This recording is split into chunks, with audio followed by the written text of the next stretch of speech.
Today, Thursday, 6th June, we have had over the previous 24 hours an important piece of news about the Ukrainian conflict and indeed about the general situation between the great powers. And it has come from President Putin in a lengthy question and answer session that he has had with members of the international media at the Lachta Center in St. Petersburg on the eve of the commencement of the St. Petersburg International Economic Forum. Now, just to say, the St. Petersburg International Economic Forum is, or was, as its name implies, principally a meeting of business people from around the world invited to Russia, to St. Petersburg, to discuss Russian economic questions and questions of Russian economic development.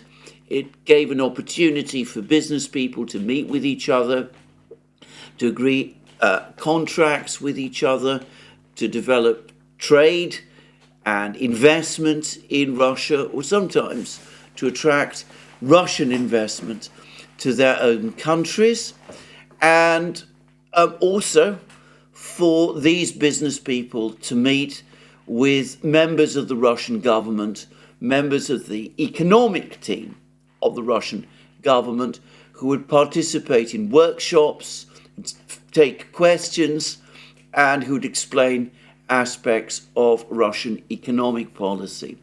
It was sometimes compared to Davos, a completely misjudged description, in my opinion, of what this meeting in St. Petersburg was all about. It never had the kind of political dimensions that Davos does. But anyway, that's the kind of conference it was. Basically, a business conference. Now, I can say that because I attended it twice, once in 2014, the second time in 2016. And I saw how it operated. Now, I think that it has gradually changed its character. It's become more political over time. And of course, in 2022, there was a concerted effort by the Western powers to orchestrate a major boycott by international businessmen of SPIEF, and well, it was fairly successful. The number of people who actually attended SPIEF in the spring-summer of 2022 was far lesser than it had been. Well, that was 2022. We're now in 2024. The Russian economy continues its sustained boom. I've seen the latest PMI figures. PMI for manufacturing has slightly risen. I think it's gone up to 54.6, where anything over 50 points to expansion. There was a lot of talk a couple of programs ago. I discussed that somebody had written a piece or made a piece on YouTube talking about a Russian budgetary crisis. Since then, the Russian Finance Ministry has published its predictions about the budget situation in Russia for this year, and they're now saying that the budget deficit will be around 1.1%, which, if true, if that's how it turns out, certainly does not look like a budget crisis to me, just saying. So the economy continues to grow. It looks as if the budget deficit is well under control. And as I discussed some programs ago, in a piece that, by the way, did result in some pushback, inevitably so, but it looks as if the purchasing power parity figures for Russia are in the process of being revised, and that the World Bank is coming round to the view that Russia, instead of being the fifth largest economy in the world, having overtaken Germany in February of this year that it's now the fourth biggest economy in the world. This has now been published and circulated right across the Russian media, incidentally. And I understand that there's also an admission by the World Bank in these latest calculations and reassessments that it is making that the Russian economy is probably even bigger than its purchasing power parity figures imply, that around 40% of the Russian economy functions outside the figures, which is still much higher than what you would find in somewhere like Japan, for example. And if that is actually true, then the Russian economy is probably around 9 to 10 trillion dollars in size on a purchasing power parity level, as opposed to the $6.45 trillion which the World Bank is currently saying. That, by the way, would correspond with my own impression. And for the record, if the Russian economy is indeed, its level is indeed pitched at between 9 and 10 trillion dollars, then its size, in size, it is around a third of the size of the economy of the United States, which I suspect might be roughly true. Saying that, of course, it's important to say that the balance between the economies is different. Services play probably a smaller role, a significant smaller role in Russia than they do in the United States. Financial engineering plays a much smaller role. We can talk about that for hours. I'm not going to do so now. But anyway, we've had a strong Russian response to the sanctions. The Russian finance minister, Anton Siluanov, has actually given an interview at SPIEF in which he says that, in fact, Russian economic growth has increased because of the sanctions. Anyway, we see a strong economy, contrary to what many people expected in 2022, at the time when, as I said, a lot of business people chose to stay away from SPIEF. And we also see the Russians now clearly winning the war in Ukraine, and the Russians also successful in stabilizing and indeed even improving their general diplomatic position. They've strengthened their relationship with China. They have maintained a strong relationship with India, one which is uncontroversial, by the way, in India itself, and which will not be affected by the current election, the election that took place there. Anyway, the Russians altogether are a much stronger position than anybody expected that they would be at this point back in 2022. So the result is that people are now returning to SPIEF. The international news agencies are all there. Reuters was there, for example, and their representatives from many countries around the world, and news agencies from many countries around the world now have had a meeting with Putin. Now, as always, there are problems because the Kremlin, as it so often is relatively slow in providing us with a complete text of Putin's interview in English. So I'm going to have to discuss what Putin actually said over the course of this meeting, based not so much on the Kremlin's transcript as my own impressions, taken quickly from watching the video address, and also from what the Russian media themselves have said. Anyway, the first thing to say is that Putin looked to me, again, self-confident and at ease and relaxed. He even began the meeting with a joke.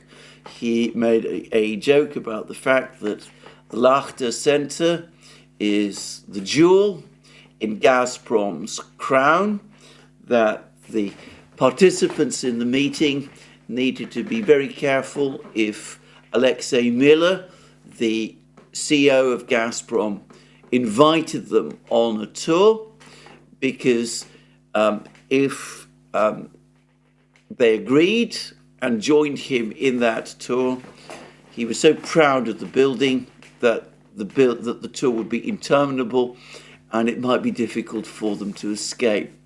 By the way, just saying, the Lachter Center is indeed an astonishing building in St. Petersburg, located some distance, it must be said, from the center of the city, but a very striking building altogether, though not, for some people, an uncontroversial one.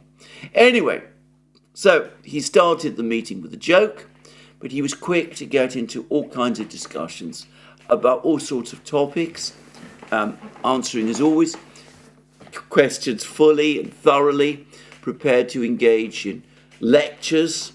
Putin is somebody who does like to explain things, as he would say, giving the correct background and in the proper context. Anyway, a lot of that vintage Putin in that respect. But it's the conflict in Ukraine, and it's the recent developments, maybe, which, for me, were the most important that he touched upon, and which I'm going to discuss in this program. First thing that Putin said, he said this many times, but it bears repeating, and by the way, I have no doubt at all that Putin himself considers this to be correct. Anyway, Putin's made the point that the conflict in Ukraine, contrary to Western media commentary, did not begin in February 2022.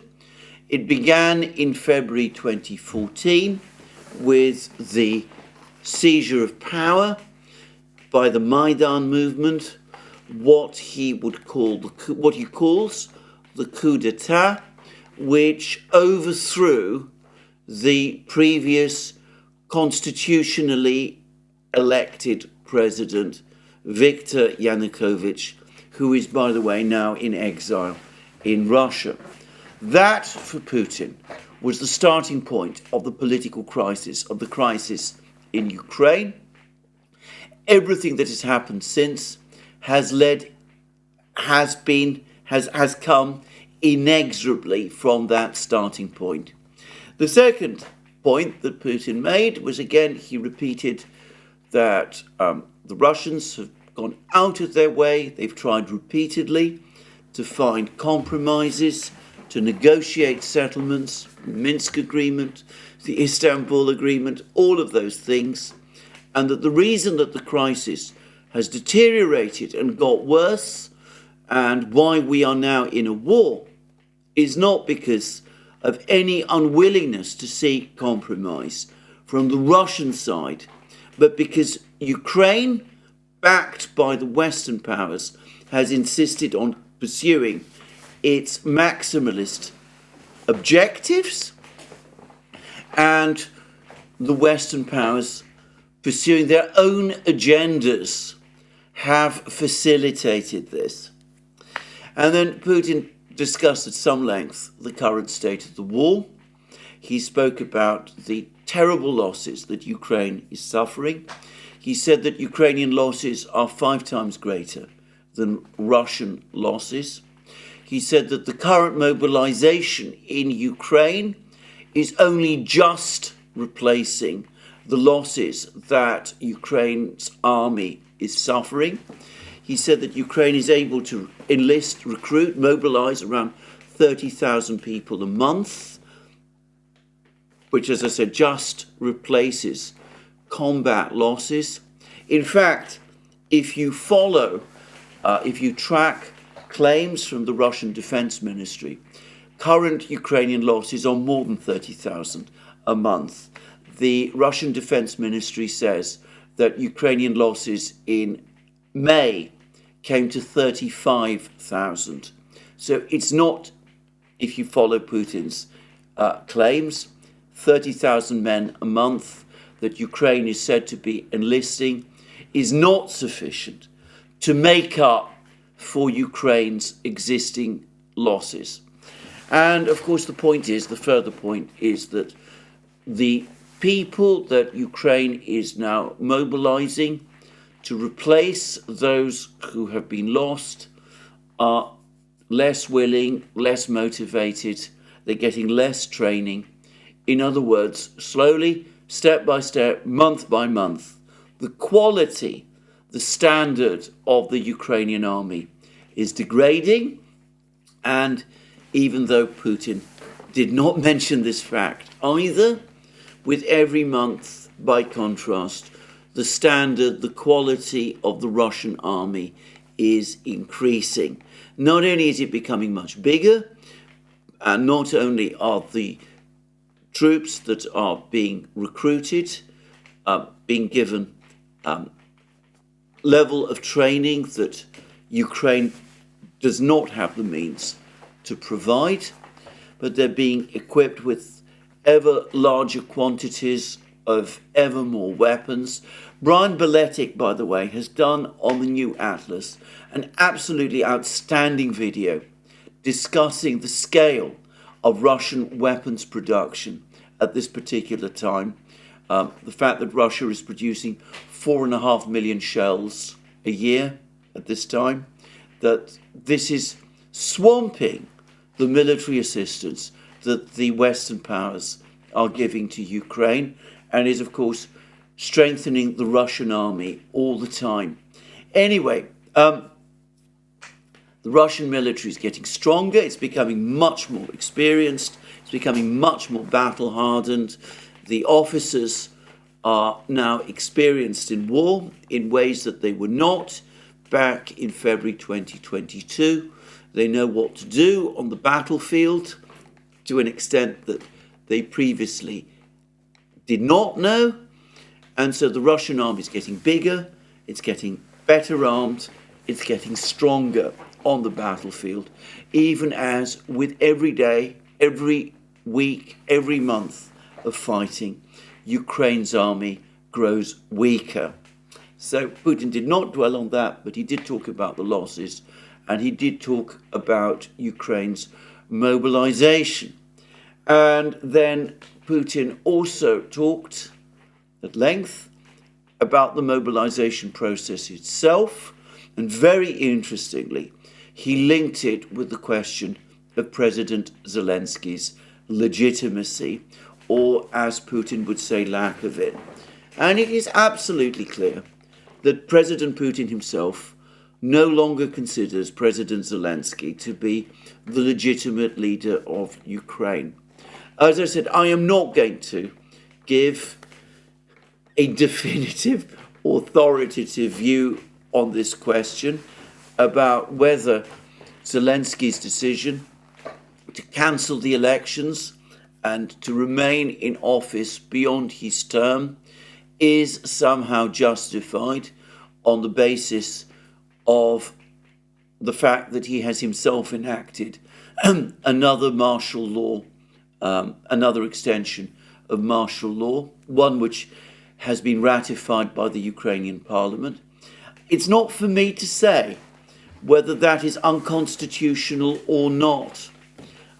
I think my opinion is that it probably is unconstitutional. But I am not Ukrainian. I'm certainly not a Ukrainian lawyer or an authority on the Ukrainian constitution. And my opinion on this issue counts for nothing, because it is a Ukrainian thing which only Ukrainians ultimately are in a position to decide. But Putin, well, he's in a different position to mine. He is the president of Russia, he's in other words the leader of the country Russia, which is currently in conflict with Ukraine, and his opinion, therefore, on President Zelensky's legitimacy matters it carries maybe not legal or constitutional weight, but it does carry very significant political weight indeed. Putin no longer considers Zelensky the legitimate leader of Ukraine. That is clearly his view. He's been edging towards it. He seems confident of the advice the Kremlin's and the foreign ministry's lawyers are almost certainly giving him. He's undoubtedly tapped, or rather they undoubtedly have tapped into Ukrainian legal experts now in exile in Russia, one of whom, as I discussed in a recent video, is apparently a co-author of the Ukrainian constitution, and who has publicly said that the martial law decree does not cancel the need for presidential elections in Ukraine and does not extend the president's term. So Putin is equipped with all that advice, and he clearly believes, I've no doubt that he does genuinely believe, that President Zelensky is not the legitimate president of Ukraine anymore. And President Putin went further, and he said that the only reason why Zelensky is still in power is because the United States still backs him, and that the United States has a policy of continuing the war as long as it can to the last Ukrainian, if necessary, and that the United States therefore wants Ukraine to mobilize every available man, or even woman, who can fight in the war. And Putin himself believes that the mobilization age is going to be reduced to 18. I'm afraid he may be right about that, by the way. And that the reason Zelensky is kept in power, or at least in office, by the Americans, is precisely so that he can carry out the mobilization, and that once this process is done, the Americans will have no hesitation dispensing with him, because he will have served their purpose. Now, it's a cynical, rather ruthless assessment, the one that Putin is making. But I have to say, previous American history, American relationships with other allies who found themselves in similar positions, South Vietnam under President Diem, for example, well, they're not completely discordant with this type of thinking. It's happened before that the United States has indeed supported a leader up to the point when he seemed to be useful, and then suddenly dropped him. So one can understand, one could see where the Putin is coming from. Now, I said that I'm convinced, I'm sure that President Putin believes all of these points, but of course he may believe them, but he's also saying them for a political purpose. And of course, part of his audience is located within Ukraine itself. It's now become increasingly clear that over the last few months, despite the enormous restrictions that the Ukrainian government has sought to impose, more and more Ukrainians are quietly switching in and are listening to Russian broadcasts of Putin's comments. And of course, since most of them can speak and understand Russian, they can hear Putin and understand what he is saying without the medium of a translator. And they're hearing Putin say that Zelensky is no longer the legitimate president of Ukraine, that he is essentially an American placeman, that his job is to throw into the battle all Ukrainians from the age of 18 and upwards, throw them into a horrible, disastrous war where they will be killed in their tens and hundreds of thousands. And Putin went on to say that the United States is doing that not because it truly cares about Ukraine, not because it is really thinking about Ukraine, but because it is thinking for itself. It is acting in its own interests. It wants to maintain and sustain and prolong the war because it does not want to be seen globally suffering a geopolitical defeat in Ukraine, which might shatter the illusion that it remains the world's hyperpower. And when Putin says all of these things, he knows that probably millions of Ukrainians are listening, and he's addressing them.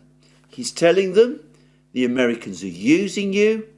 The man who says he is your president is not your president for real. He's just an American placeman. When the Americans no longer need him, they will replace him with another American placeman, somebody you won't have elected, but who the Americans would have shuffled in and put in his place. And all of this is being done not on your behalf, not on Ukraine's behalf. Russia has consistently sought peace with Ukraine and with Ukrainians. Putin still considers Ukraine a fraternal country.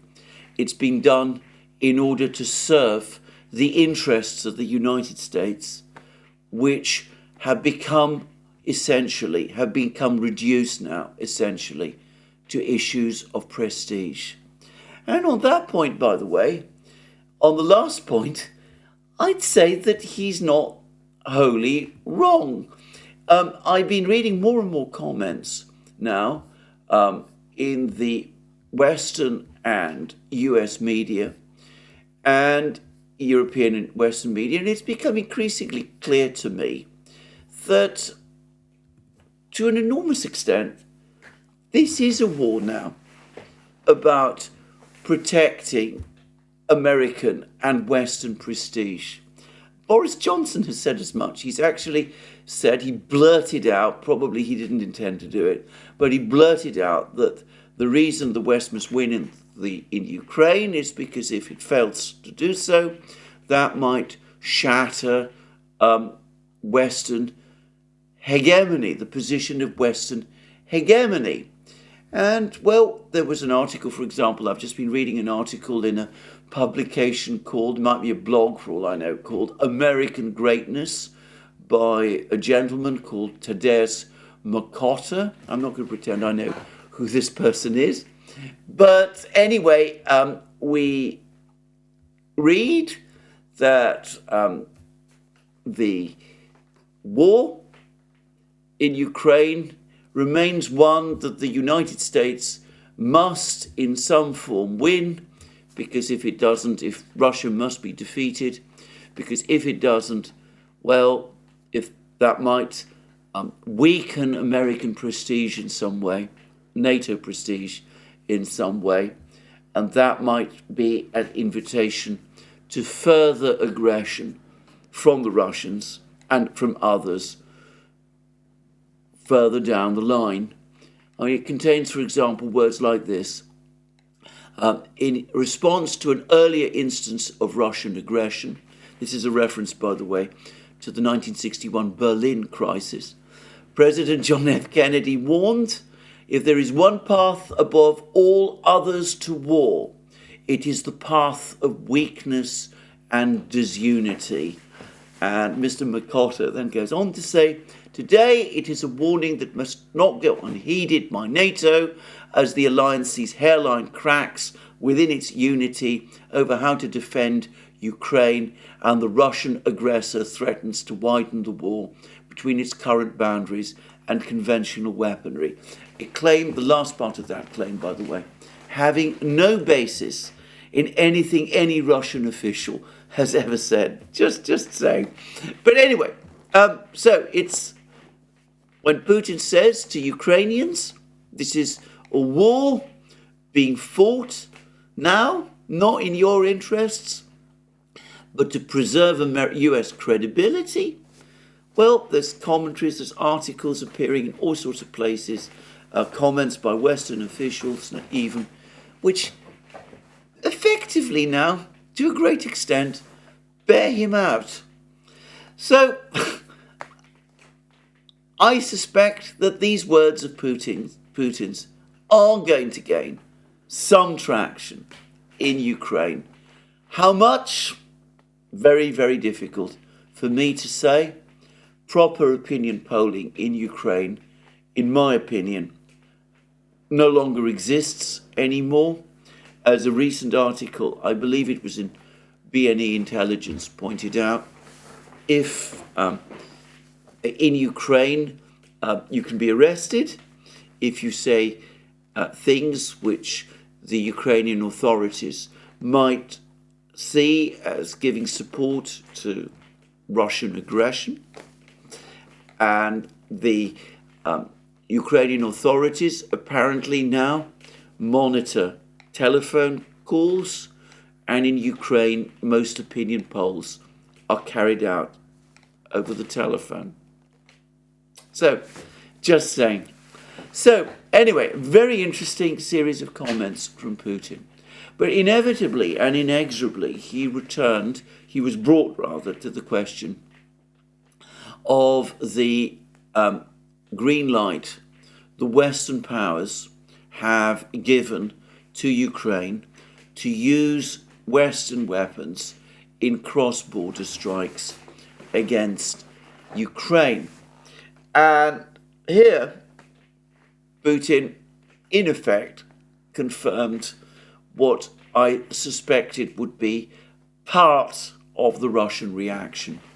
He said that if the Western powers are prepared to do that, then Russia is now giving active thought to providing adversaries, enemies of the Western powers, with the weapons that would enable them to carry out strikes against Western military facilities around the world.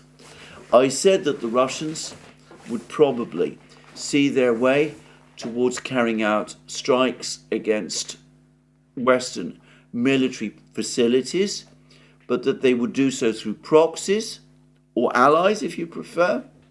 And in effect, that is exactly what Putin is now telling us that the Russians are preparing to do. And it's not even difficult to guess who some of these proxies are. Iran, obviously, is a real possibility. Now, the Iranians recently carried out missile strikes on Israel. Some of those missiles were apparently fairly sophisticated and had hypersonic warheads, or so the Iranians claimed, some kind of glide vehicle warheads. And the Iranians claimed that they, well, in fact, there's no doubt that they did penetrate Israeli defenses and struck Israeli air bases. But of course, Iran's industrial facilities and technologies here are not on the same level as those of Russia.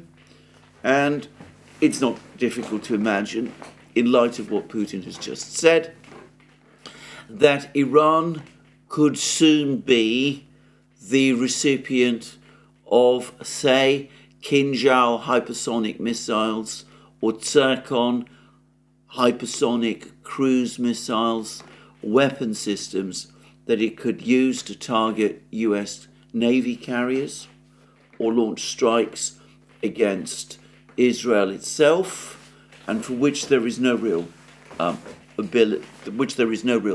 ability to counter, and of course also perhaps a further enhancement of Iran's air defense capabilities and its air force, in effect changing the balance of power still further in the Middle East.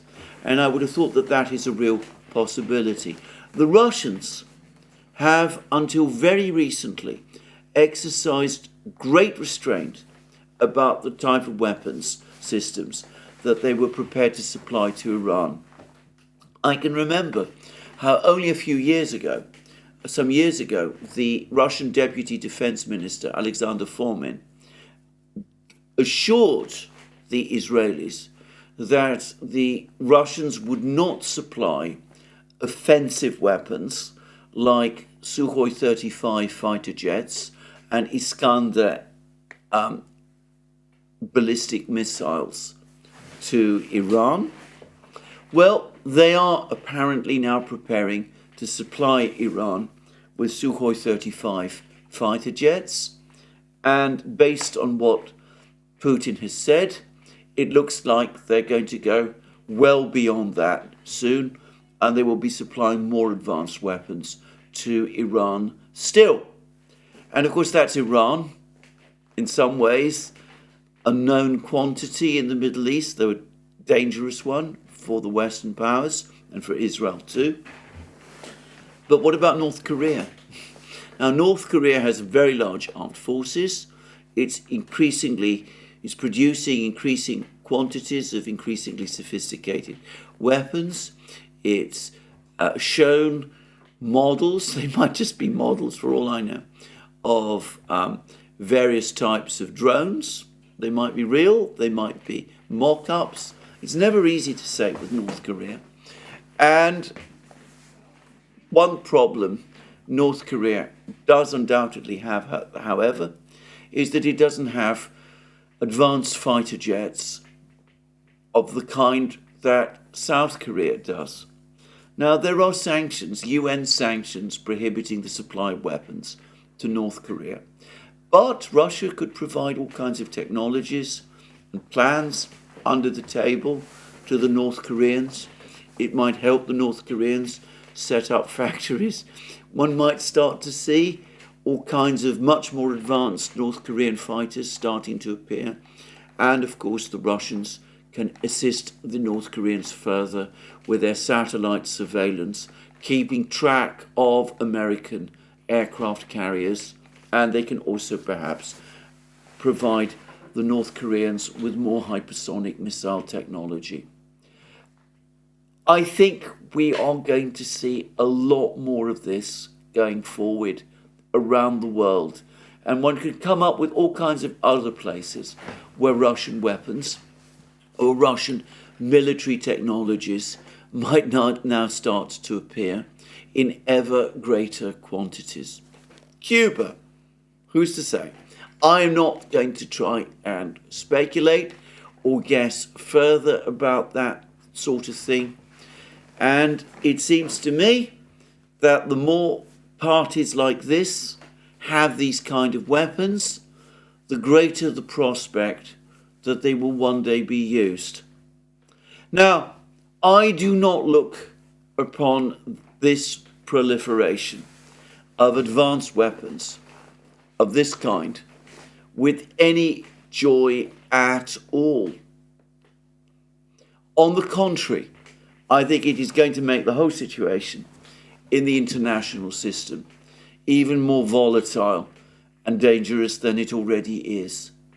But it was an obvious response by the Russians to what the Americans have just done, authorizing cross-border strikes with weapons against Russia from Ukraine.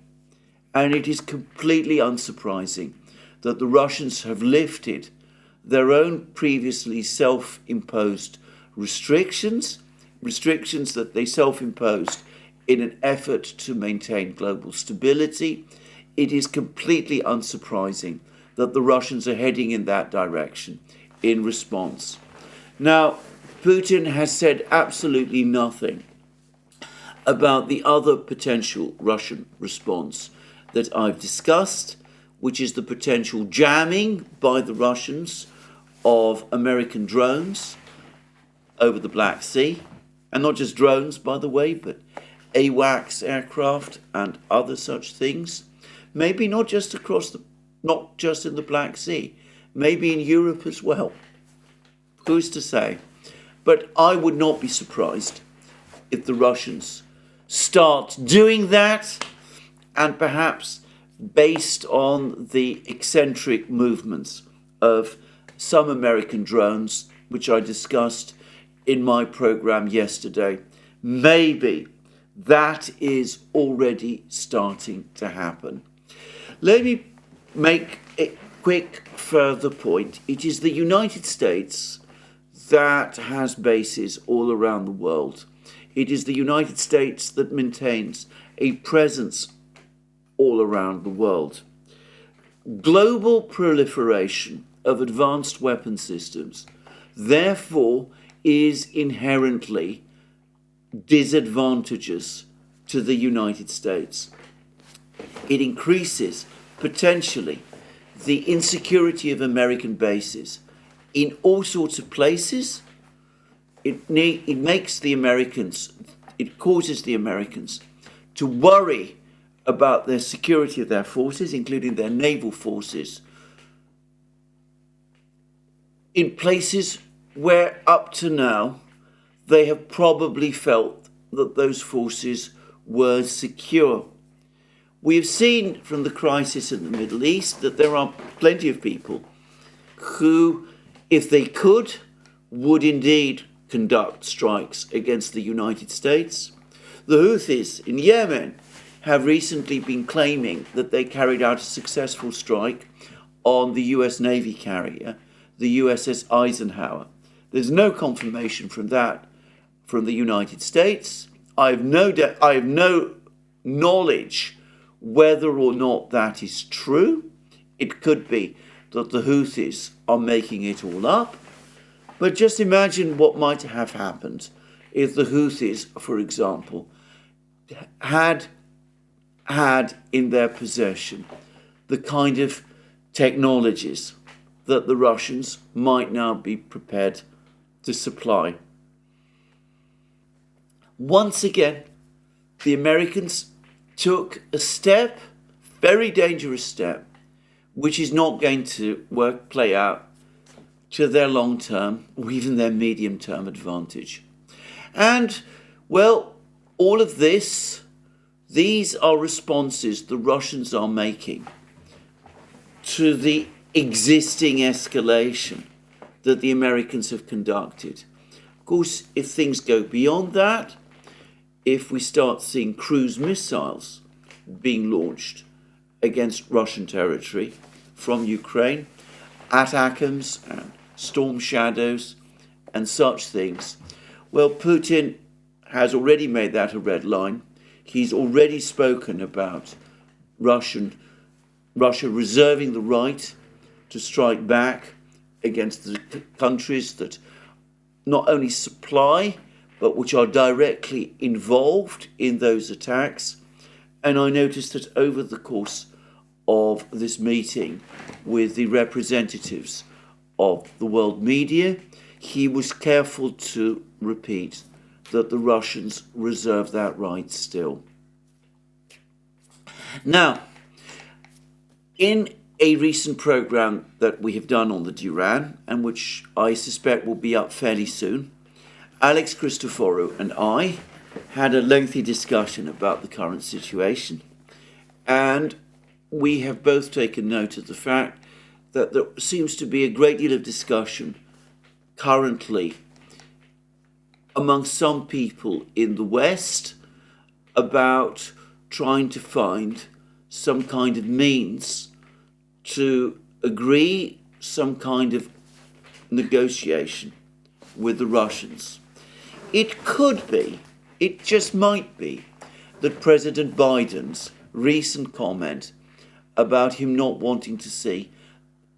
necessarily wanting to see the NATOization of Ukraine, which might suggest that the administration has quietly come round to an acceptance that Ukraine will not be joining NATO anytime soon. It might just be that that comment was made preparatory to negotiations. But how to persuade the Russians to talk, given and to agree to whatever proposal for an armistice that the Western powers might have in mind, maybe an armistice on Korean lines, as the Western powers say, given the extent of Russian mistrust?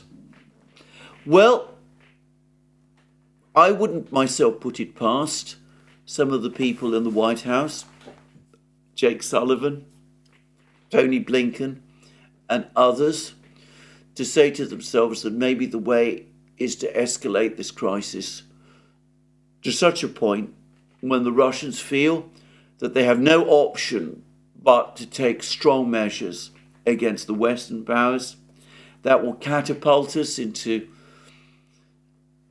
another Cuban Missile Crisis type situation that will cause governments around the world, the governments of China, India, Brazil, Mexico, Egypt, Saudi Arabia, Iran, to plead with the Russians to start negotiations or to agree to negotiations, to agree to a settlement tilted towards what the West wants as a way to avoid the ultimate catastrophe. This is a scenario that Alex Christoforo and I discussed extensively in our recent programme. And I wouldn't put it past some of these people in Washington to be thinking along something along these lines. What I would say is that would be a disastrous course to take. Starting a crisis like that is reckless beyond belief. Once you are in that kind of crisis, you cannot be confident how it might turn out. The smallest miscalculation could lead to disaster. And in a recent live stream that we did with him, Professor Jeffrey Sachs reminded us of the incident during the Cuban Missile Crisis involving the Soviet Foxtrot class submarine caught in the Atlantic, being depth charged by the US Navy, out of contact with Moscow, with the captain apparently convinced that World War III had been begun and making up his mind to launch a nuclear-tipped torpedo against the United States, only to be countermanded by Arkhipov, his political officer, who in effect intervened to stop World War III. Well, today, technologies are different from what they were in 1962. And, however, can anybody be confident that in a Cuban Missile Crisis 2, something like that might not happen again? Mistakes or miscalculations might not take place, and that the whole situation might indeed get out of control? If people in Washington want to find a way out of this crisis, even if they're talking about an armistice proposal, which for the moment at least, I think it is inconceivable that the Russians would agree to, then it seems to me that they should put aside any ideas that they might have. I should stress, I don't know that they do have these ideas, but as I said, it wouldn't surprise me. Put aside any ideas of this kind that they might have to start Cuban Missile Crisis 2 and instead do that which they should have done years ago, right at the moment when the crisis began, which is pick up the telephone and call the Kremlin and tell the Russians that they're prepared to talk and suggest a peace conference, a proper peace conference, like the one that took place in Paris between the North Vietnamese and the Americans, and which ended US involvement in the Vietnam War. That is the right way to proceed, not to play these incredibly dangerous games of nuclear poker, if that is indeed what the Americans or some people in the United States are actually thinking. And by the way, all of the other plans or the other talk about deploying troops to Ukraine, the talk about the transportation corridors through Europe, the last plan dusted out repeatedly many times, all, it would seem, intended to frighten the Russians. These plans are not frightening the Russians. They're not causing the Russians to change their policy or their approach to the conflict in Ukraine.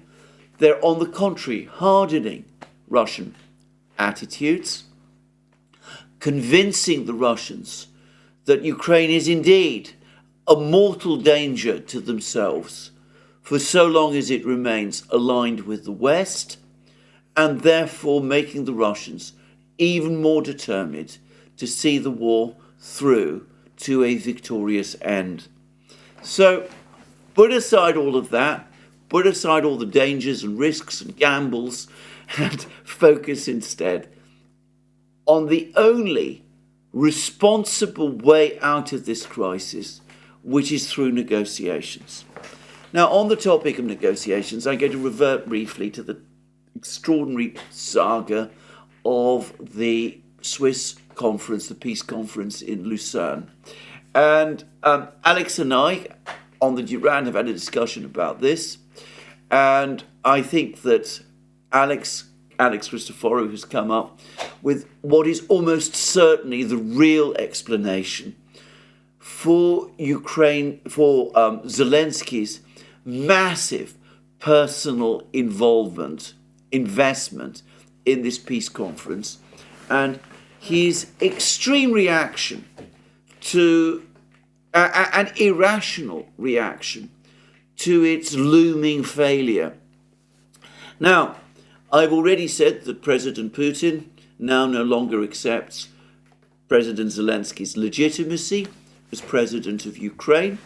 And I've also said that this certainly does matter, and that, of course, President Putin is conveying his opinions about this to Ukrainians as well, through these statements that he's making, which many Ukrainians are going to hear.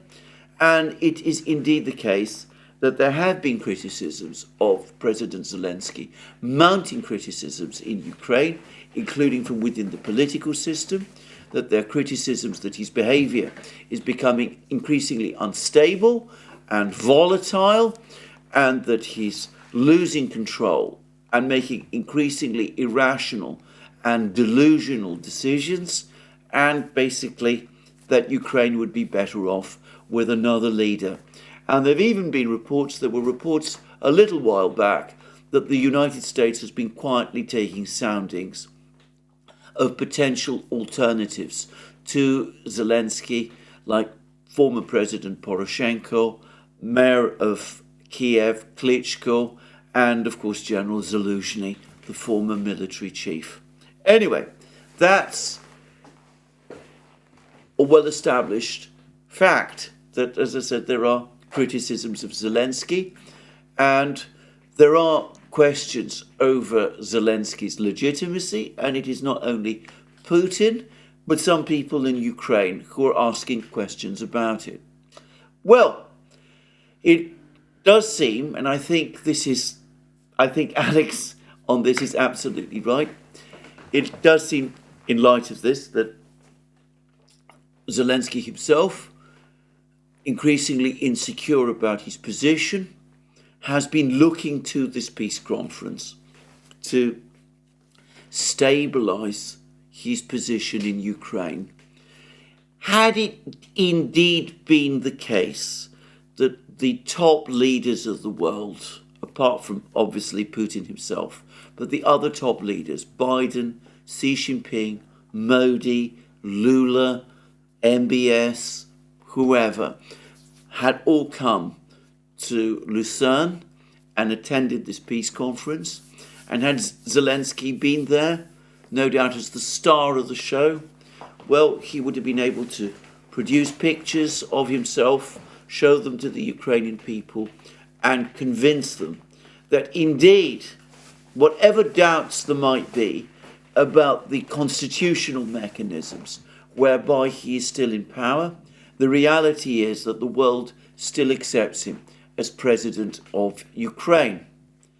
With none of these people apparently turning up, well, that might explain why Zelensky is so upset and angry. Without even Biden there, without Xi Jinping there, without Modi or Lula or MBS or many others there, the question mark over his legitimacy, far from reducing, is likely to grow. And that probably explains why he is now so upset and so angry, and why he's chasing people like Philippine President Marcos, presumably with in an attempt, a desperate attempt, to get Marcos to come to Lucerne and to bring other ASEAN leaders with him. Well, there we are. I don't think we should spend too much time about President Zelensky's position. Putin clearly thinks that he's on his way out, that his end now is only a matter of time. As I've discussed in many programs, it is the situation on the battlefronts that ultimately will determine not only Zelensky's fate, but that of the whole conflict, and which is driving these enormous political readjustments that we're seeing around the world. And it is to that quickly that I'm now going to turn. The first thing is that despite all the warnings about Ukrainian counteroffensives in the Kharkov region, for the moment at least, it looks as if it is the Russians who are continuing to advance. They're claiming the Russian group of forces north. If the website that's called Northwind really is their website, which I believe it is, if it really is their website, and if what it says is true, really is true, which I believe it is also, by the way, then it is the Russians who are advancing. They're making significant gains in northern Volchansk. They've broken into the industrial district, which is one of the two important districts that the Ukrainians still control. They're advancing in the eastern parts of Volchansk. They're pushing the Ukrainians back. For the moment, by the way, we're not hearing any more reports of Ukrainian counterattacks. And there are also some reports, which do not, by the way, come from group of forces north, that the Russians are also advancing in other places, elsewhere, between the two groupings, the one in Lipsy and the one in Kharkov, and that the Russians are aiming to capture territory that will link together these two bridgeheads that they managed to carve out. All very interesting. We'll see how things develop. I've noticed, by the way, that there seems to have been a reduction in cross-border missile and bombing and shelling strikes by Ukraine into Belgorod region in Russia. Perhaps the Ukrainians have run out of ammunition. Perhaps they've had to pull back their HIMARS launchers before the Russians destroy them. Who knows? Anyway, that's the situation in Kharkov region. There's been less news from Chasiv Yar. I suspect the fighting there continues with the same level of intensity. I suspect that the Russians are steadily eating away at the micro district east of the aqueduct, and I also suspect that the Russians are now firmly entrenched beyond the aqueduct on the flanks of north and south of Chasiv Yar. The Russians appear to be pressing forward with the capture of these various villages south of Kupiansk, and they also seem to be now resuming their advance towards the Zherebets River in the Liman area. I discussed yesterday how there are reports that the Ukrainians are now evacuating civilians from Liman, and this does indeed appear to be taking place. Now, in the Ocheretino area, the Russians apparently have now resumed their advance towards the northeast. There are reports that the Russians have captured or are in the process of capturing more territory near Ocheretino towards the village of Kalinivka. As I said, I can't speak exactly of what precisely is taking place there, but this village, Kalinova, located northeast of Arkhangelskoye, it's consistent with an ultimate Russian plan to advance towards the H20 highway, conducting an outflanking movement of Ukrainian troops close to Gorlovka. And elsewhere, west, in the western areas, the Russians continue their advances too. They've continued apparently pushing the Ukrainians steadily out of Novo-Alexandrovka, northwest of Ocheretino. They've apparently reached the village of Sokol, southwest of Ocheretino. There's pictures of Ukrainian troops running from the front lines in this area. It's not necessarily a rout. It's probably, it might be an organized retreat, rapid retreat to better lines, who's to say. And the Russians also apparently making further inroads in Krasnogorovka, advancing. Apparently there's reports today that the Russians have completed the capture of the village of Georgievka, west of Pobieda, closing in Kurakovo, and also, of course, Paraskovievka as well. The Russians look like they're gradually, or rather they're rapidly consolidating control of that village, and there's reports that they've broken into Konstantinovka as well. So Russian advance continues. It's incremental, it's methodical. General Syrsky has come forward and has said that the situation for the Ukrainians remains very difficult right across the front lines. Very difficult is a euphemism for saying that the Ukrainians are clinging on by their fingertips. The Russians enlarging the hole that they've created in the Ukrainian defense lines in the Ocheretino, Avdiivka area, and continuing their push in Kharkov region and in Chasiv Yar. And there are tantalizing reports that the Russians might indeed be planning some kind of push back into Kherson region west of the Dnieper River, on the west bank of the Dnieper River. The Russians are now saying that the entire western bank of the Dnieper has been effectively abandoned by Ukraine. All available Ukrainian troops in that area have been redeployed to Kharkov. The west bank of the Dnieper is therefore open for a Russian attack, if that is indeed what the Russians intend to do. And I discussed a short while ago how the Russians have